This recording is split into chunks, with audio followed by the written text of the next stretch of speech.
In the shadow-carved valleys of Appalachia, where morning mist clings to mountain peaks like ancient secrets, certain family names were never spoken above a whisper, not out of respect, but pure terror.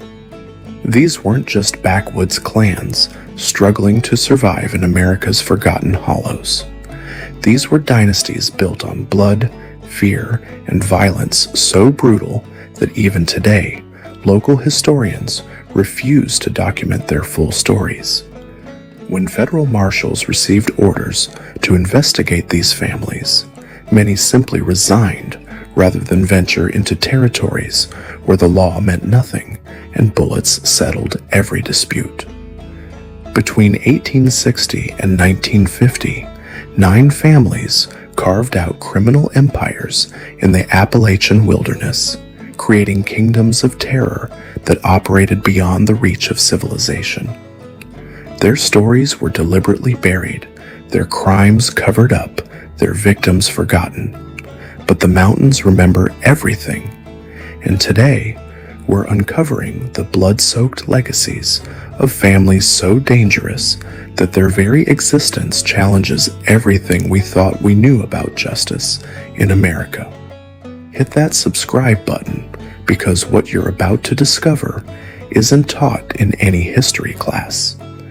These are the true stories of America's most deadly mountain dynasties, families whose names still make old-timers in Appalachian towns lock their doors when the sun goes down. Feel how the isolation and lawlessness of the Appalachian Mountains created conditions where criminal dynasties could flourish beyond anything seen in more civilized regions of America. The mountains kept their secrets well, but eventually, blood always tells its story. And these families left behind legacies written in violence that would haunt the hollows of Appalachia for generations to come. The history books want you to believe that civilization came to the mountains slowly, carried by railroad tracks and mining companies. But long before the first steam engine whistled through these ancient passes, something else had already taken root in the deepest hollows. The Purnell family understood this truth better than most, which is why their criminal empire lasted longer and cut deeper than any of their predecessors. Unlike the blood feuds and territory wars we've already explored, the Purnells practiced a different kind of violence. They were the puppet masters who rarely bloodied their own hands, preferring to orchestrate the destruction of their enemies through careful manipulation and strategic alliance building. What made them truly dangerous wasn't their willingness to kill, but their ability to convince others to do their killing for them. The Purnell dynasty began in 1845, when Matthias Purnell arrived in Breathitt County, Kentucky, carrying nothing but a carpetbag and an uncanny ability to rid people's deepest desires and fears. Within 6 months, he had married the widow of the county's wealthiest landowner, a woman whose husband had died under mysterious circumstances just 3 weeks after Matthias's arrival. Local gossips whispered about the timing, but no one could prove anything. That would become the Purnell signature.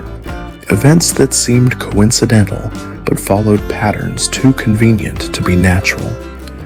Matthias established what he called a consultation service for local disputes.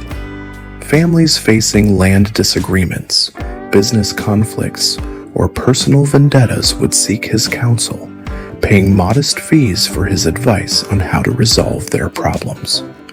What they didn't realize was that Matthias was simultaneously counseling both sides of every conflict, carefully escalating tensions while positioning himself as the only neutral party capable of providing solutions.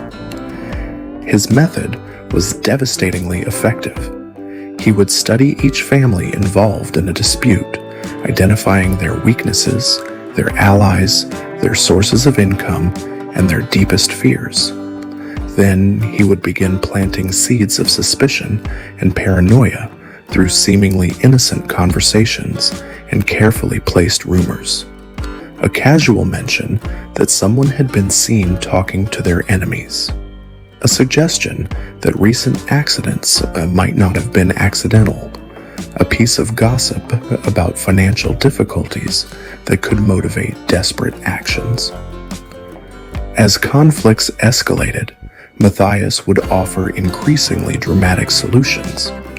When the Henderson and Morrison families became locked in a boundary dispute that he had secretly been inflaming for months, he suggested that a demonstration of force might convince the other side to be reasonable. He provided information about when each family would be most vulnerable, offered to loan weapons, and even suggested specific tactics. When the resulting confrontation left 3 men dead and 2 families destroyed, Matthias emerged as the helpful mediator who negotiated the survivors' departure from the county. The abandoned land was sold for taxes, and Matthias purchased it through a series of shell transactions for a fraction of its value. The Purnell family's influence grew as Matthias recruited his sons into the operation. Each son specialized in different aspects of manipulation. Jeremiah became expert at financial pressure, establishing relationships with banks and creditors that allowed him to orchestrate foreclosures and bankruptcies. Caleb focused on legal manipulation, studying law and establishing connections with judges and prosecutors who could be influenced through blackmail or bribery. Isaiah specialized in what they called social engineering, the careful cultivation of rumors, gossip, and public opinion. By the 1870s, the Purnells controlled an invisible empire spanning 3 counties. They owned substantial property, controlled multiple businesses, and held influence over local government, all while maintaining the appearance of being respectable community leaders. Matthias served on church boards and charity committees. His sons were prominent businessmen and civic leaders. To outside observers, they were pillars of the community. But beneath this veneer of respectability, the Purnells operated the most sophisticated criminal organization in Appalachian history. They maintained detailed files on every family in their territory, documenting financial situations, family relationships, personal secrets, and potential leverage points. These files were hidden in a specially constructed vault beneath the Purnell family home, accessible only through a concealed entrance behind a false wall in the basement. The vault contained more than just intelligence files. The Purnells had collected evidence of crimes committed by others, often crimes they had orchestrated or encouraged. They possessed signed confessions obtained through coercion, photographs of compromising situations they had arranged, and financial records proving corruption they had facilitated. This evidence served as insurance, ensuring that even if someone suspected their involvement in various schemes, they would never dare to speak publicly. Their most chilling innovation was what they called proxy justice. When the Purnells decided that someone needed to be eliminated, they rarely took direct action. Instead, they would identify existing enemies of their target and provide those enemies with means, motive, and opportunity to act. A feuding neighbor might discover that their target would be traveling alone on a specific date. A business rival might learn about a financial vulnerability that could be exploited. A wronged family member might receive anonymous information about past betrayals. The beauty of this system was that the Purnells could eliminate threats while maintaining plausible deniability. When Samuel Crawford, a federal revenue agent who had been investigating their moonshine connections, was found dead in what appeared to be a robbery gone wrong, The perpetrators were quickly identified as 3 local men with gambling debts and criminal records. What authorities didn't know was that those debts had been purchased by Purnell intermediaries, that the men had been provided with inside information about Crawford's routines, and that they had been psychologically manipulated into believing that Crawford was responsible for recent raids that had cost them money. The Purnells' proxy justice system claimed dozens of victims over the decades. Competing businessmen died in accidents arranged by desperate debtors who owed money to Purnell-controlled creditors. Potential witnesses disappeared, killed by people who had been convinced they were avenging old wrongs. Reform-minded politicians found themselves facing scandals orchestrated by enemies they had made years earlier, enemies who had been carefully preserved and weaponized by Purnell manipulation. What made the Purnells truly terrifying was their patience. They would spend years developing a single asset, carefully nurturing grievances and dependencies that could be activated when needed. They maintained relationships with criminals, debtors, revenge seekers, and desperate people throughout the region, treating them like a carefully tended garden of potential weapons.